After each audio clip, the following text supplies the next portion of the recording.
Twitter के पूर्व CEO Jack Dorsey ने एक इंटरव्यू में दावा किया है कि किसान आंदोलन के दौरान भारत सरकार ने कंपनी पर कुछ अकाउंट्स को ब्लॉक करने का दबाव डाला था। इन अकाउंट से सरकार की आलोचना हो रही थी। डॉर्सी का दावा है कि सरकार ने ट्विटर इंडिया के दफ्तर पर छापे मारी और उसके कर्मचारियों को गिरफ्तार करने की धमकी भी दी थी।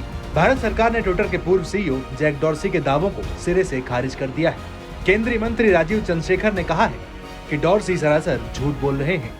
By Jack Dorsey. Jack Dorsey was the CEO of Twitter during a very, very dubious period in Twitter's history. What he has said is an outright lie, and I have said that publicly, and I'm reiterating it again. Twitter is a company that believed that it was not necessary for it to comply with Indian law. It believed that it did not have to comply with Indian law and made up its rules as it went along. And the government of India has been very clear from the very beginning for all companies that operate in India, they have to always comply with Indian law. That is point number one. Point number two, I just want to refresh Jack Dorsey's memory and certainly all your viewers that between 2020 and 2022, Twitter was violating Indian law multiple times.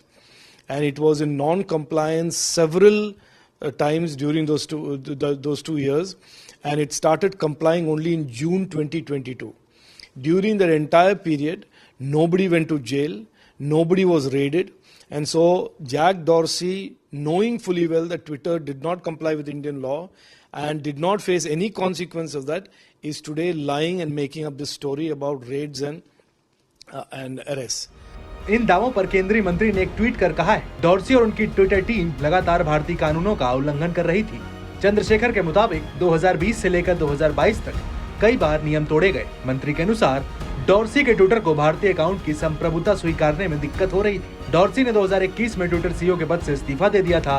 बाद में Twitter को Elon Musk ने खरीद लिया था। ये सारे आरोप जैक डॉर्सी ने एक यूट्यूब शो पर लगाए हैं। YouTube show breaking point with Krystal and Saagar में डॉर्सी ने कहा था, किसान आंदोलन के आसपास भारत से कई रिक्वेस्ट आई थी, खास तौर से उन पत्रकारों को लेकर जो सरकार को लेकर आलोचनात्मक थे, और ऐसा कहा गया कि हम भारत में ट्विटर को बंद कर देंगे, हम आपके कर्मचारियों के घर पर रेड करेंगे, बात नहीं मानी तो आपके ऑफिसेज क्लोज करवा देंगे, और ये भारत की बात है, एक लोकतांत्रिक देश की। इन सारे आरोपों को अब भारत सरकार ने सरासर झूठा बता दिया है।